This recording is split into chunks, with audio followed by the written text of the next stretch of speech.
O ar em Damasco estava denso, carregado com o peso de uma expectativa violenta e amarga. Saulo de Tarso, o homem cujo nome era sinônimo de pavor para os cristãos, não era mais o carrasco impiedoso que a cidade esperava receber com honrarias. Nas sinagogas, sua voz agora ressoava com uma clareza que cortava a alma dos ouvintes como uma lâmina afiada e desconhecida. Ele não estava ali para acorrentar inocentes, mas para proclamar com fervor que Jesus era o Messias prometido. Essa transformação radical não foi aceita com admiração, mas com um ódio que fervia nas entranhas das lideranças religiosas locais. Para os fariseus de elite, Saulo era o maior traidor da história, um desertor intelectual que agora usava as mesmas armas que lhe foram dadas para destruir o sistema que o criou com tanto esmero e dedicação ao longo dos anos de formação. A fúria dos líderes judeus transformou-se rapidamente em uma conspiração mortal e silenciosa. O choque de ver o antigo perseguidor pregando a fé que antes tentava extinguir deu lugar a uma determinação fria e calculista. Saulo precisava ser silenciado para sempre. O governador de Damasco, sob forte pressão política e religiosa, emitiu um decreto de execução imediata e sem qualquer possibilidade de apelação. A ordem era absoluta. Saulo não deveria sair vivo das muralhas de pedra da cidade. O que deveria ser uma viagem de autoridade triunfante transformou-se em uma luta desesperada pela própria sobrevivência.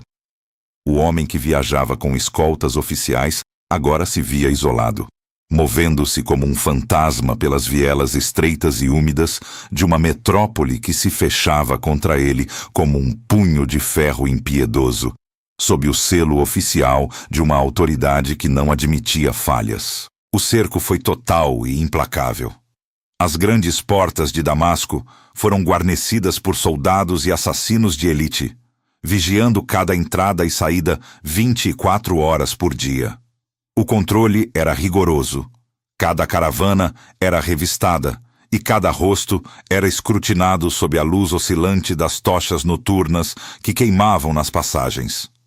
Damasco tornou-se sua própria prisão de pedra. Saulo era um fugitivo nas sombras, dependendo da hospitalidade clandestina daqueles que ele mesmo pretendia prender semanas antes. A ironia era cruel e sufocante. Ele ouvia o som das botas das patrulhas marchando sobre o calçamento frio, sabendo que cada passo era uma busca incessante pelo seu sangue. A tensão psicológica era esmagadora.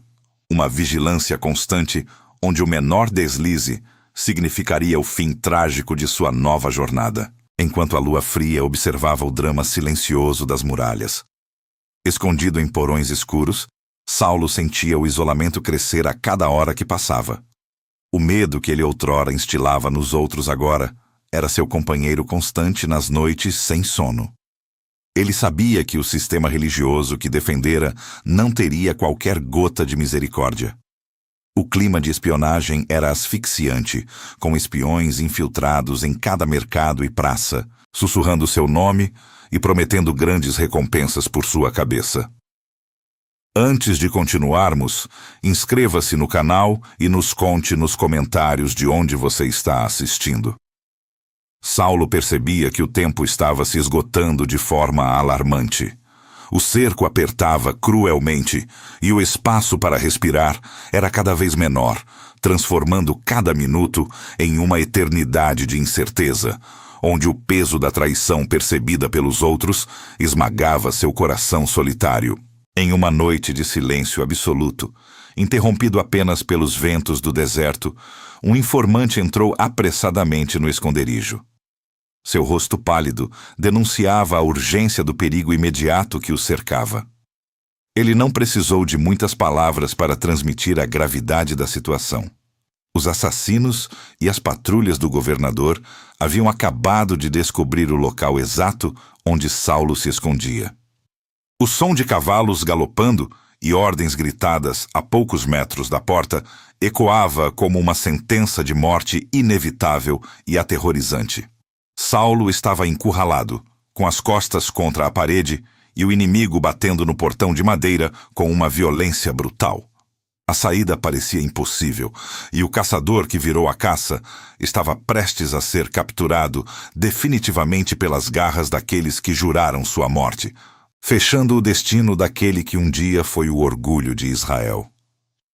O estrondo na porta principal reverberou pelas paredes frias do esconderijo, mas Saulo já não estava mais lá. Enquanto os soldados forçavam a entrada com violência, ele era conduzido às pressas por mãos trêmulas e sussurros urgentes através de um labirinto de passagens internas que conectavam as casas densamente construídas de Damasco. Para o homem que outrora caminhava pelas ruas com o peito estufado e a autoridade do sinédrio, aquela fuga silenciosa era o início de uma lição profunda sobre humildade. Ele, que comandava legiões de pensamentos e homens, agora dependia totalmente da astúcia e da coragem de estranhos que ele pretendia destruir poucos dias antes. A ironia divina pesava em seus ombros, tanto quanto a ameaça constante da lâmina inimiga que o perseguia. A escuridão daquela noite era sua única aliada. Os discípulos, movendo-se com a precisão de quem conhece cada pedra da cidade, levaram Saulo até uma casa singular, cujas janelas se abriam diretamente para além das imponentes muralhas de pedra. O plano era desesperado, quase indigno para alguém de sua linhagem e prestígio, mas era a única fresta de esperança em uma cidade que se tornara um túmulo potencial. No centro da sala, iluminada apenas por uma pequena chama vacilante, repousava um grande cesto de vime, rústico e desgastado pelo uso contínuo. Era um objeto destinado a carregar feno, mercadorias baratas ou até mesmo os detritos descartados pela cidade. Para o orgulhoso Saulo, aquele cesto representava o despojamento total de sua antiga glória. Ele precisava se encolher, tornar-se pequeno e vulnerável, confiando sua vida à resistência de fibras vegetais trançadas e ao silêncio das cordas. Ao entrar no cesto, Saulo sentiu o espaço apertado comprimir seus sentidos. O cheiro de palha seca e terra preenchia seus pulmões enquanto ele se acomodava, abraçando os próprios joelhos em uma posição de quase total fragilidade. Seus companheiros, com rostos marcados pela tensão, começaram a içar o cesto em direção à abertura na muralha. O ranger das cordas contra o peitoril de madeira ecoava como um trovão em seus ouvidos, embora, para o mundo exterior, fosse apenas o som natural do vento noturno.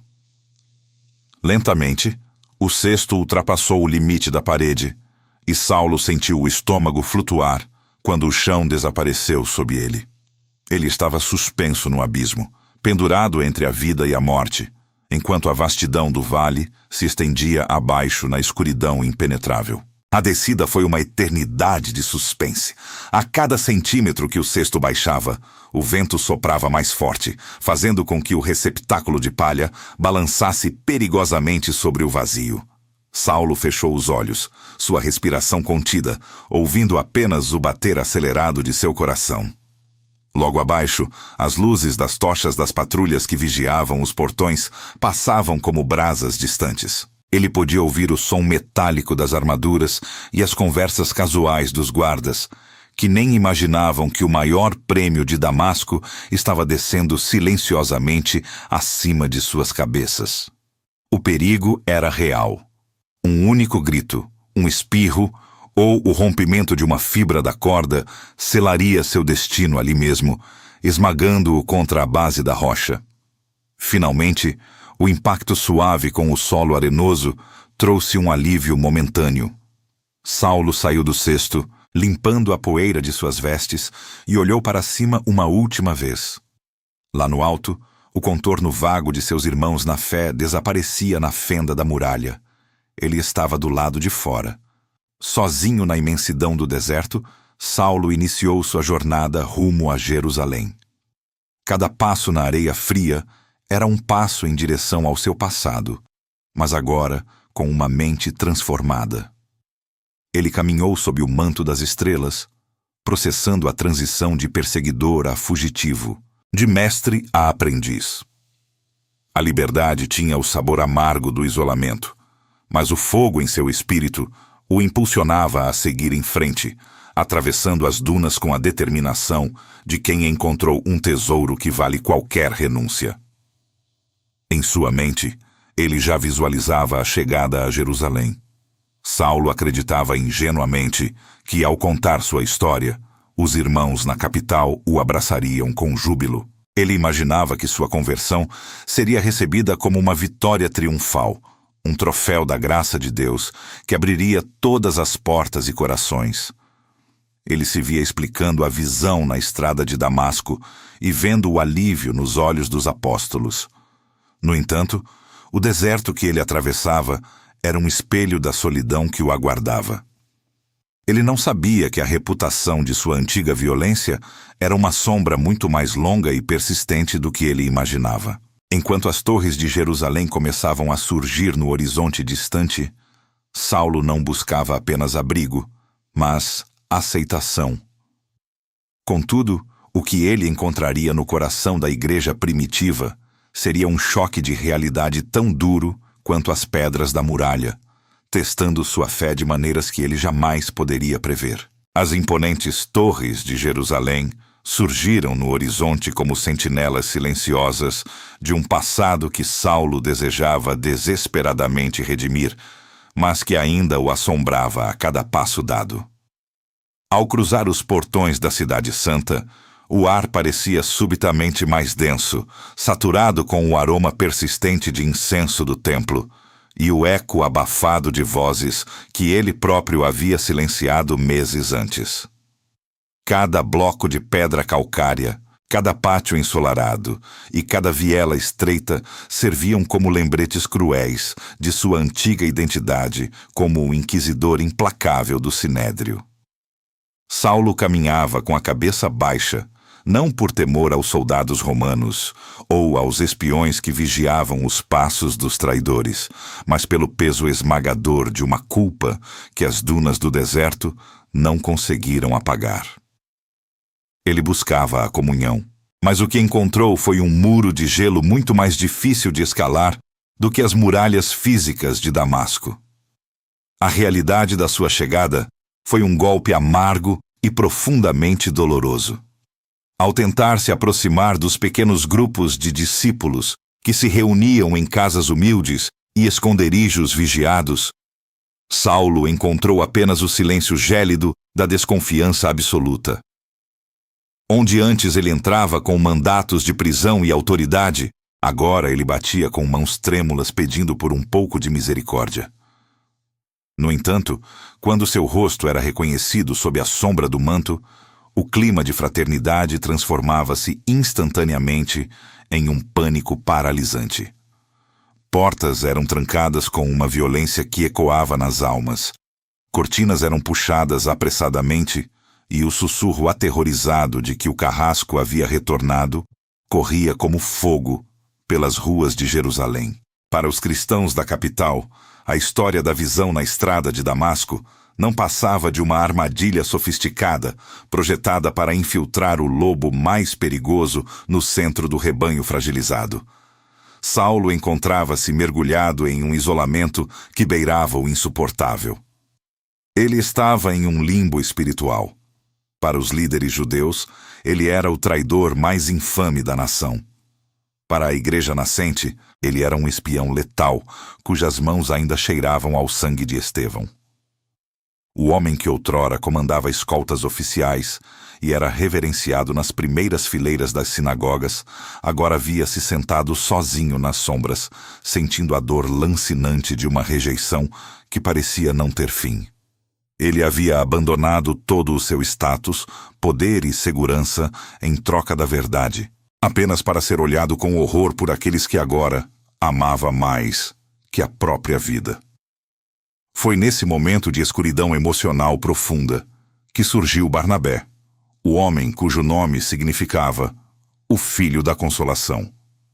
Enquanto todos recuavam em busca de segurança, Barnabé deu o passo que ninguém ousava dar. Ele não viu apenas o rastro sangrento do perseguidor, mas enxergou a transformação divina nos olhos cansados do fugitivo. Barnabé não apenas ouviu a história de Saulo. Ele sentiu a sinceridade em sua voz e o peso de sua entrega total. Com um gesto de coragem heróica que alteraria para sempre o destino do cristianismo, Barnabé tomou Saulo pela mão e o conduziu pessoalmente até o núcleo da resistência, onde os apóstolos se reuniam. A tensão naquela pequena sala era quase física, como se o ar estivesse eletrizado pelo medo e pela incredulidade. Pedro e os demais líderes fixaram olhares duros sobre Saulo, corações blindados pela cautela necessária. Foi então que a voz firme e calma de Barnabé preencheu o silêncio opressor. Ele não apenas apresentou o antigo inimigo, mas testemunhou sobre a coragem que Saulo demonstrara em Damasco, narrando como ele enfrentara a morte para anunciar o nome de Jesus. Barnabé tornou-se a ponte sobre o abismo da desconfiança, oferecendo sua própria reputação como garantia de que o milagre era real. Sob a intercessão daquele Consolador, as muralhas invisíveis do preconceito desmoronaram.